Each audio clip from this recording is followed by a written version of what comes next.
Hola, ¿qué tal? Bienvenidos una vez más. El día de hoy iniciamos un nuevo tema, razonamiento estadístico y probabilístico, concretamente con el tema de frecuencias e información gráfica, en su subtema de uso e interpretación de tablas de frecuencia. Así que empecemos.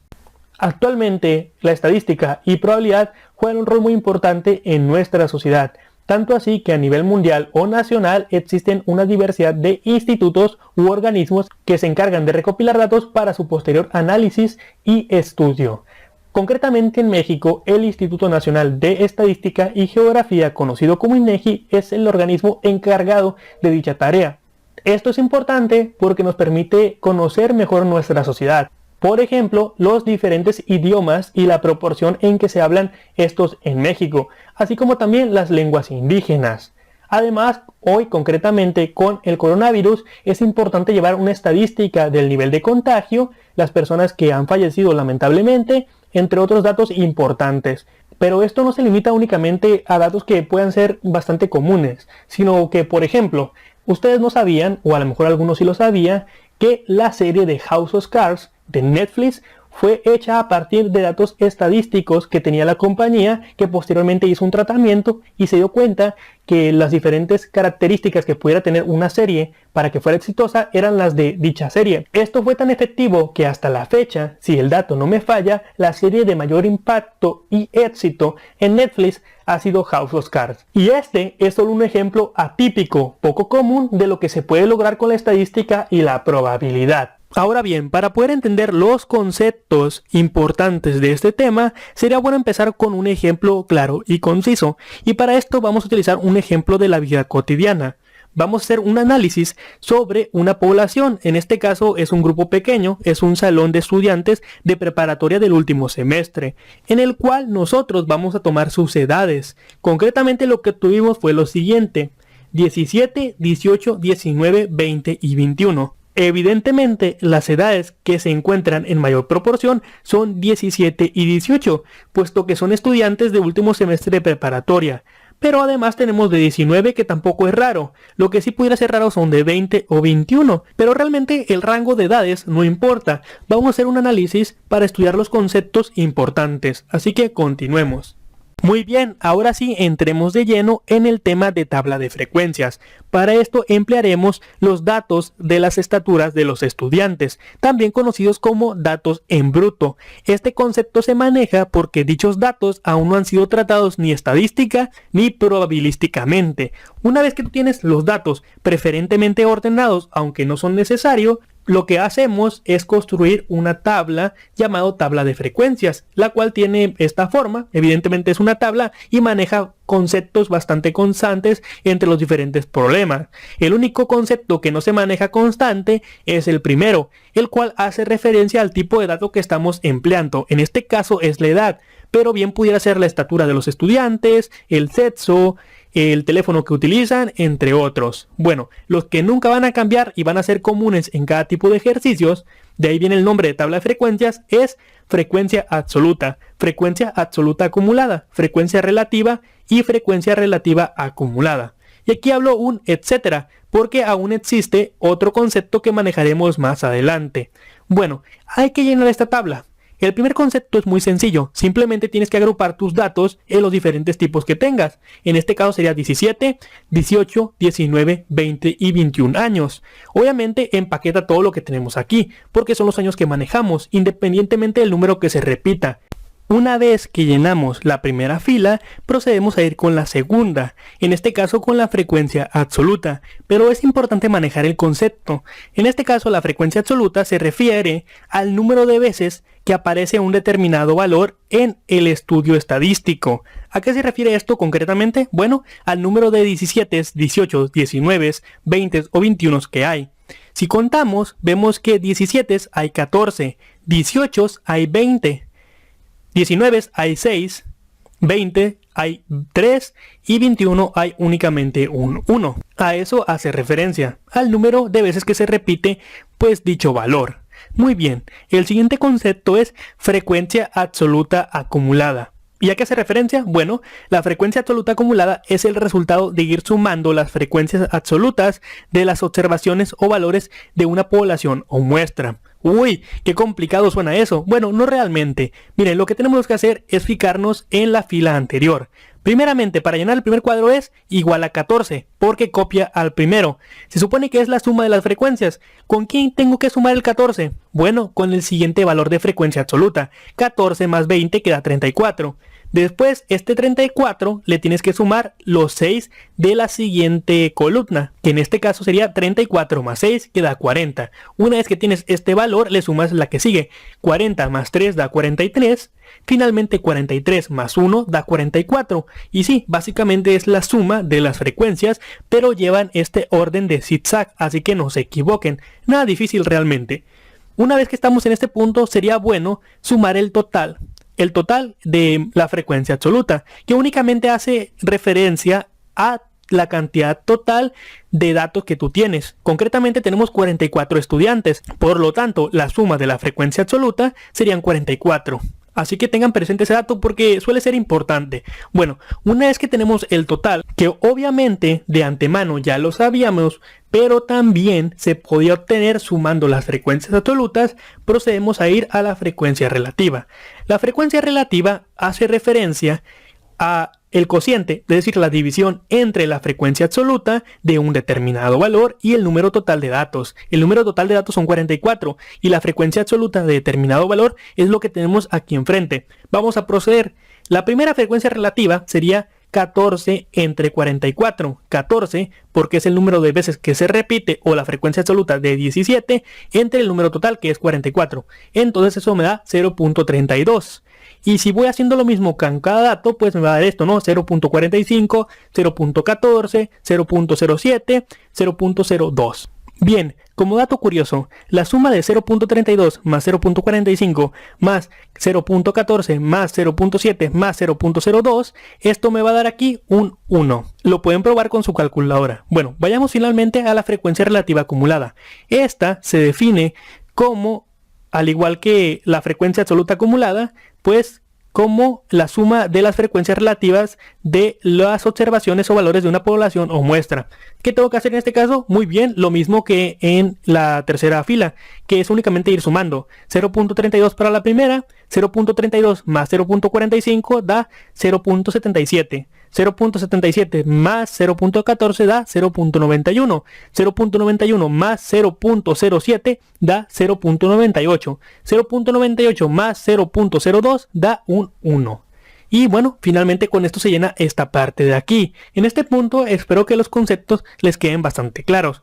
Como se pueden dar cuenta, realmente no es algo complicado. Simplemente es cuestión de que no se equivoquen a la hora de sumar, dividir o ir sumando más. El último concepto que debemos manejar es la frecuencia porcentual. Y la frecuencia porcentual es muy sencilla. Simplemente toman la frecuencia relativa, que es la que está acá, y lo multiplican por 100 para que te dé el porcentaje. 0.32% da 32%, 0.45% da 45%, y así con cada uno de los datos, para que sean 14%, 7%, 2%. Evidentemente, la suma total de estos porcentajes pues debería dar 100%. Y bueno, me faltaba el concepto de la frecuencia porcentual, el cual pues dice que el porcentaje de datos respecto al total que se ha reportado hasta el momento se puede calcular rápidamente multiplicando la frecuencia relativa acumulada por 100, que fue lo que ya anteriormente había comentado.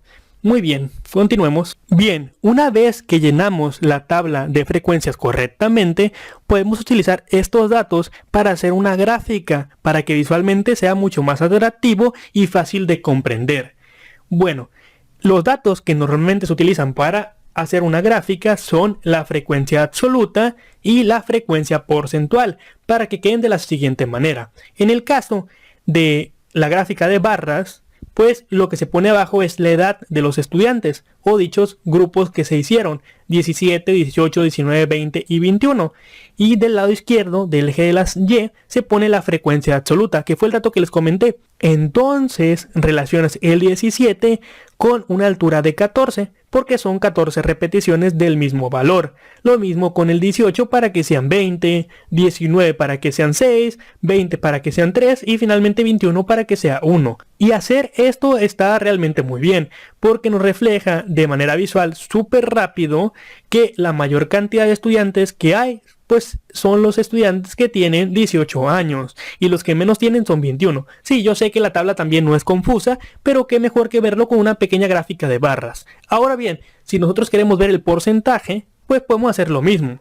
Esto sería porcentaje con gráfica de barras, para que abarque del 0 al 100%, pero como nuestro mayor dato da 45, no tiene caso que la gráfica pues esté más alta, ¿no? En este caso va de 0 a 50% y observamos que la edad de 18 años de los estudiantes abarca el 45% de la clase, siendo el único estudiante de 21 años que abarca simplemente un 2%.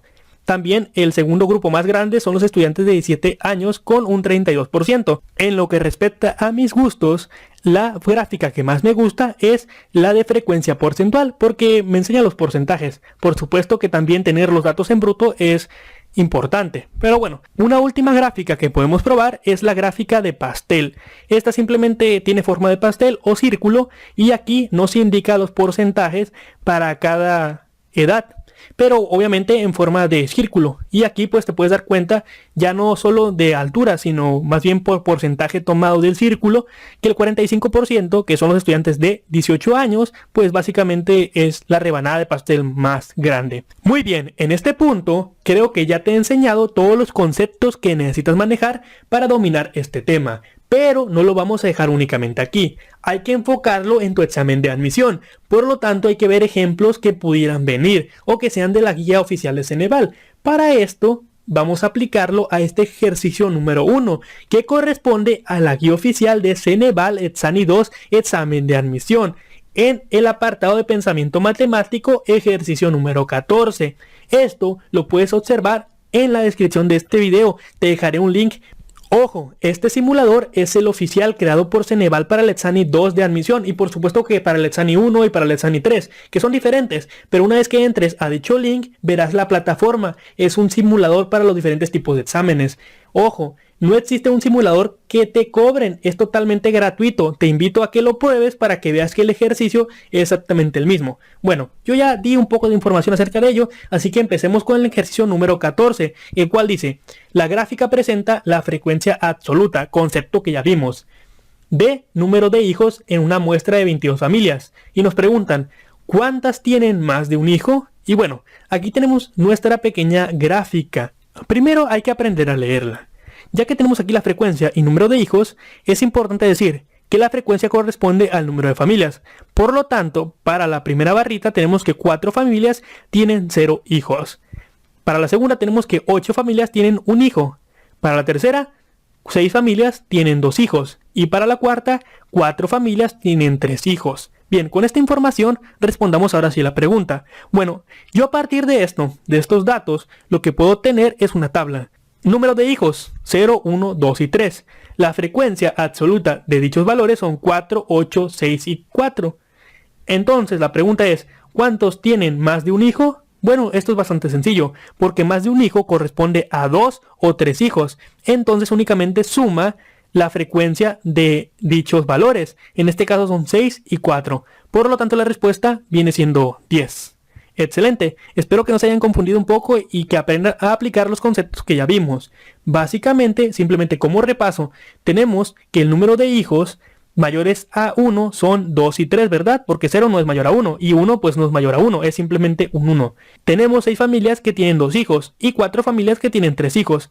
Por lo tanto, existen 10 familias que tienen más de 2 hijos. Excelente, continuemos con el siguiente ejercicio. Bueno, finalmente veamos el ejercicio número 2, el cual dice, se le preguntó a 150 motociclistas cuál es el tipo de motocicleta preferida. Se obtuvieron los siguientes datos. Y bueno, del lado izquierdo tenemos una pequeña tabla, en el cual en la primera fila tenemos el tipo de motocicleta, en la segunda el número de personas al cual le gustó dicha motocicleta. Por ejemplo, la deportiva la prefirieron 55 personas. La segunda, que es la de turismo, 25. la tercera, crucero, 35, la de doble propósito, 15 y finalmente la motoneta, 20 personas. Muy bien, en base a estos datos se nos pregunta cuál es la gráfica circular o de pastel que corresponde a los datos obtenidos. Y bueno, aquí tenemos 4 posibles respuestas. También se nos hace una pequeña observación, la cual dice, los porcentajes están redondeados. ¿A qué hace referencia eso? Bueno, resulta que los porcentajes simplemente son 2 cifras, ¿verdad? Estas 2 cifras pudieran tener decimales. Lo que se hizo aquí fue omitir los decimales. Únicamente a eso hace referencia. Bueno, en fin, ¿cómo pasamos de tener esta tabla a tener estas gráficas de pastel? Bueno, es muy sencillo. Lo que tenemos que hacer aquí, obviamente no va a ser graficar, va a ser pasar estos datos que tenemos, que si se dan cuenta son frecuencias absolutas, porque si recuerdan, las frecuencias hacen alusión al número de veces que algo se repite, y en este caso son 55 para la primera motocicleta, 25 para la segunda y así respectivamente. Entonces, esto es frecuencia absoluta por si no lo habían notado. ¿Cómo procedemos a obtener una frecuencia relativa o una frecuencia porcentual, que es la que más nos conviene para identificar los diferentes porcentajes a los cuales corresponde cada tipo de motocicleta? Bueno, esto lo hacemos de la siguiente manera. Aquí tenemos el tipo de motocicleta. Justo enfrente tenemos la frecuencia relativa, que son 55, 25, 35, 15, 20. En total, 150 personas fueron encuestadas. Muy bien. Bueno, ¿qué tenemos que hacer aquí? En principio, esta parte de aquí está un poquito mal. Bueno, ¿por qué? Recuerden, y es importante, anotar esto, es que lo que tenemos aquí, y yo me equivoqué, esto es frecuencia relativa. Hasta este punto. Porque recuerdan que era la frecuencia relativa, era dividir cada frecuencia entre el número total. Está excelente. Yo sé que aquí me sale un decimal. Al momento de que yo tengo este decimal que me va a salir aquí y lo multiplico ahora sí por 100, que fue la parte que yo omití, ahora sí salen porcentajes. Simplemente como anotación, seguramente pues estás viendo el video, no creo que no te acuerdes, pero no está de más hacer la pequeña aclaración. Esto de aquí es frecuencia, bueno, dejen quitar el puntero porque no sé si está marcando o no. Puntero y voy a marcar con esto. Bueno, esto de aquí es frecuencia relativa y multiplicado por 100 es frecuencia porcentual, que son las que aparecen aquí. Una vez que tú tienes la frecuencia y posteriormente la frecuencia porcentual, pues lo que haces es sacar una tablita o simplemente una pequeña anotación para que finalmente podamos comparar. Y yo les pregunto en este punto, si ya tenemos la frecuencia porcentual de cada motocicleta, ¿cuál gráfica de pastel es más adecuada o cuál es la adecuada? Bueno, la deportiva es 37, entonces la tenemos aquí únicamente. La de turismo es 17. Esta aparece aquí con la segunda, pero obviamente también aparece en la primera y sabemos que no va a ser la primera y que no pueden ser las demás porque la deportiva aquí es 43, deportiva aquí es 43 y aunque 17 A y B la comparten, pues en turismo la deportiva es 37. O sea, definitivamente va a ser la C. Sin tanto rollo, porque luego hablo como perico. En fin, el asunto está en que va a ser la C porque obviamente todas coinciden. Entonces la respuesta correcta es C. Muy bien, para finalizar, ahora sí, la tarea es la siguiente. Tienen aquí 2 ejercicios, practiquen y en la descripción del video dejaré las respuestas por si alguien quiere compararlas. Bueno, por mi parte es todo, les deseo mucho éxito en su examen de admisión y una disculpa porque creo ya se hizo bastante costumbre que en cada video pida disculpas porque ¡ay, cómo me salen mal estos videos! Bueno, no es que me salgan mal, simplemente tardo muchísimo tratando de expresar las ideas y es posiblemente porque me falte leer. Bueno, yo creo que sí leo, pero en fin, una disculpa y nos vemos en el próximo video.